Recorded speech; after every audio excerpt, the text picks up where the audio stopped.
Rejoignez dès à présent la grande famille des abonnés de votre chaîne Sika TV sur les réseaux sociaux. Sika TV, le vrai visage de l'actualité en Afrique, est en direct et en replay sur YouTube. Abonnez-vous et cliquez sur la cloche de notification pour ne rien rater. Nous sommes également présents sur Facebook et sur Twitter.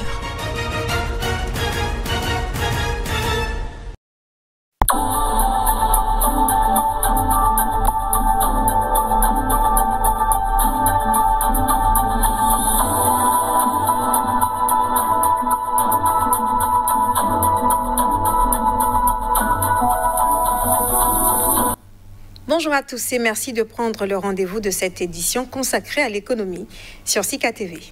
En Côte d'Ivoire, plus d'1 million de tonnes de cacao a été vendu. C'est par anticipation pour la campagne 2021-2022.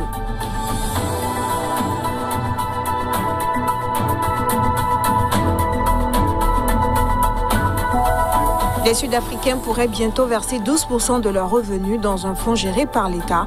C'est selon une proposition contenue dans le livre vert sur la réforme globale de la sécurité sociale.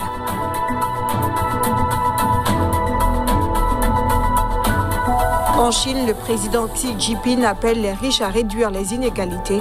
Il demande une redistribution raisonnable des richesses.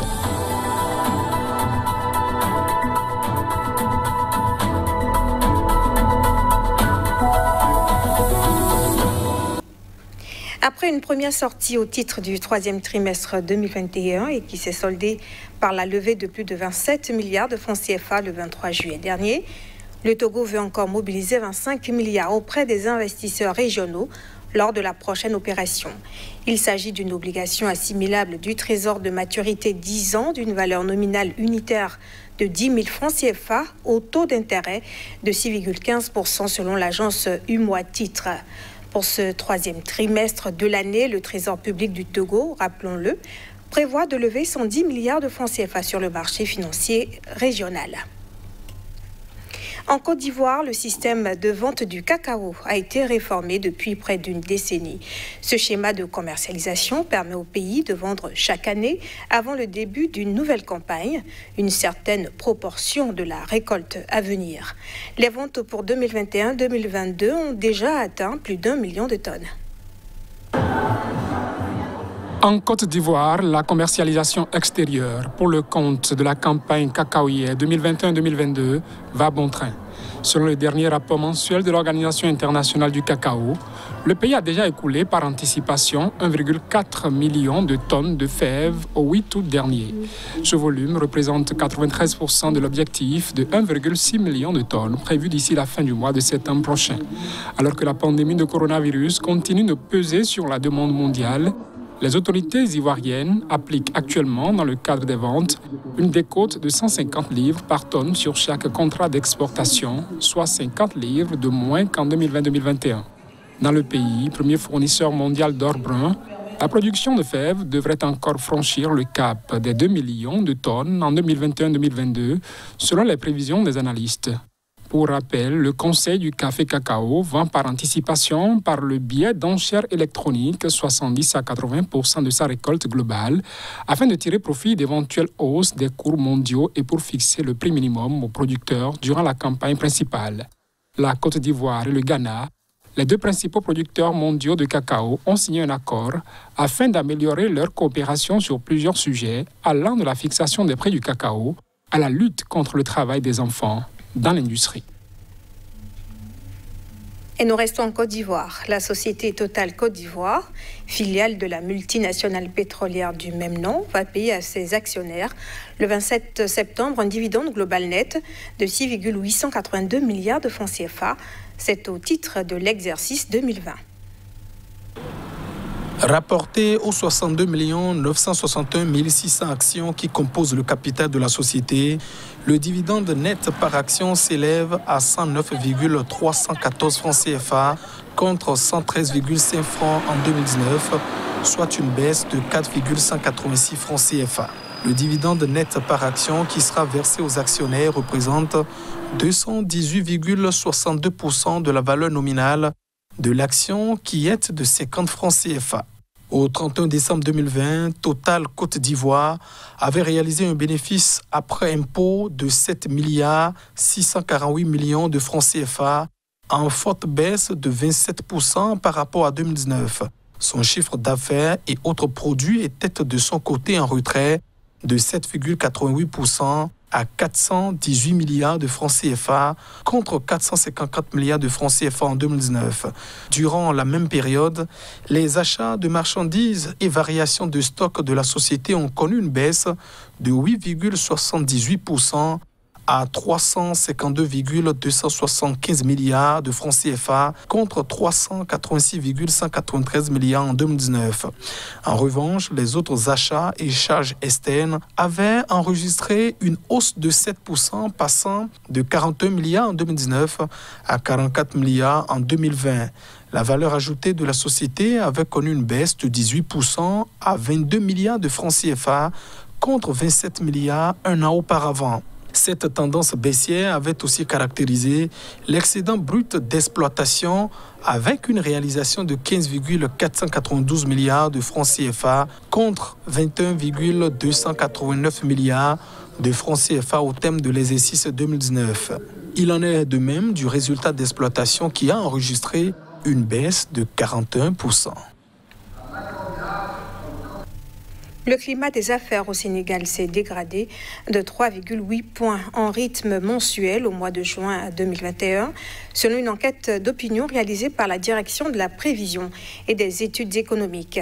Cette dégradation traduirait la perte de confiance des prestataires de services et des commerçants. Reportage.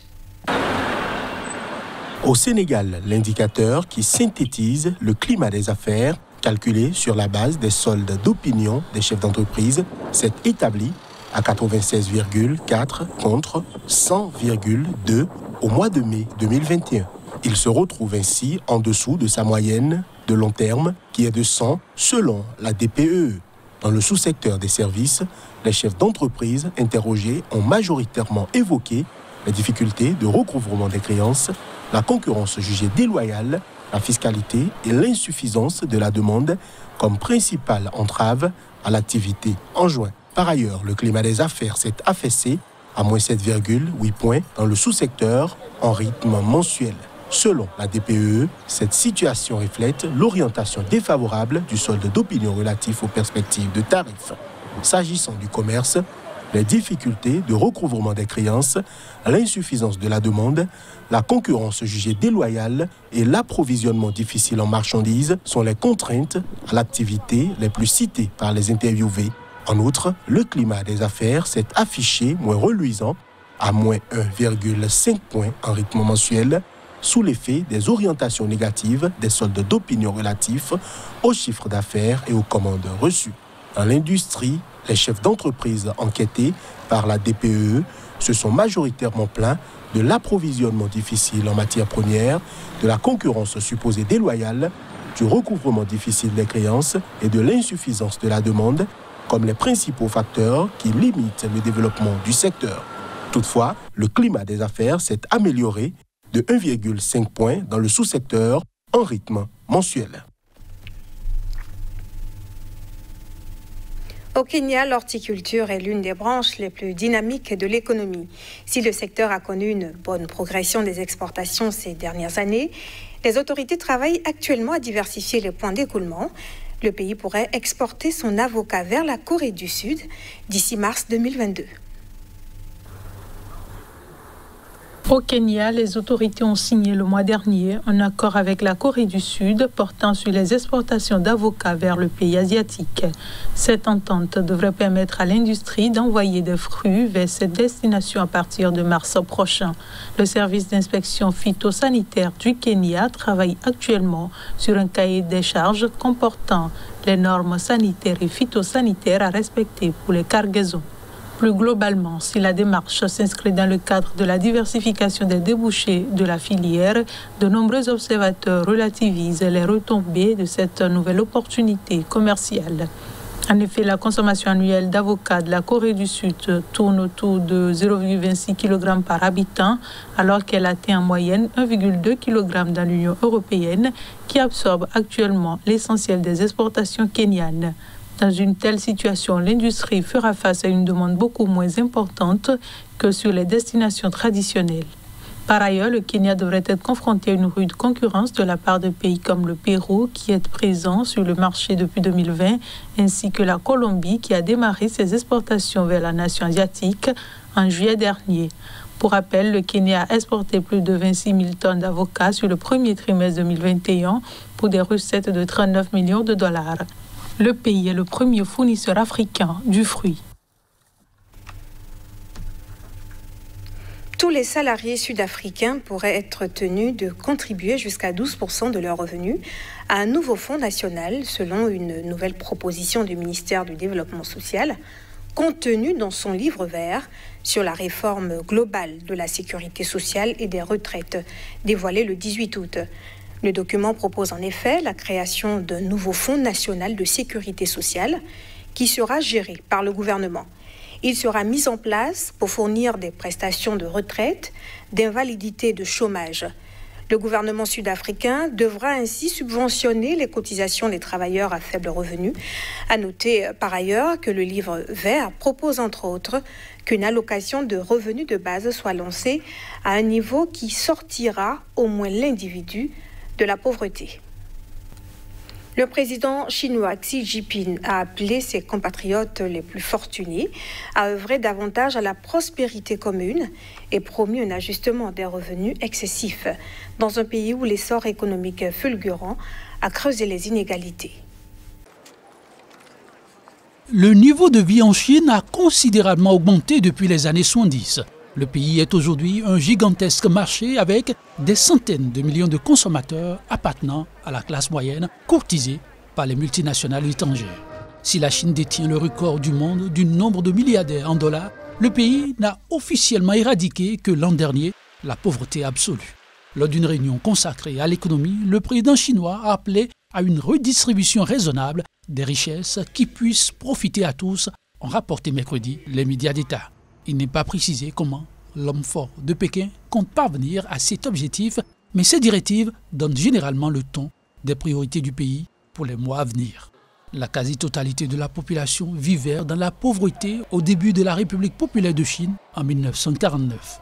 Mais les réformes économiques lancées à la toute fin des années 1970 ont vu l'émergence de grandes fortunes, le dirigeant de l'époque, Deng Xiaoping, jugeant normal en 1984 que certains s'enrichissent avant les autres. Si les régions côtières ouvertes au commerce international se sont rapidement modernisées, les campagnes de l'intérieur ont connu une croissance plus laborieuse.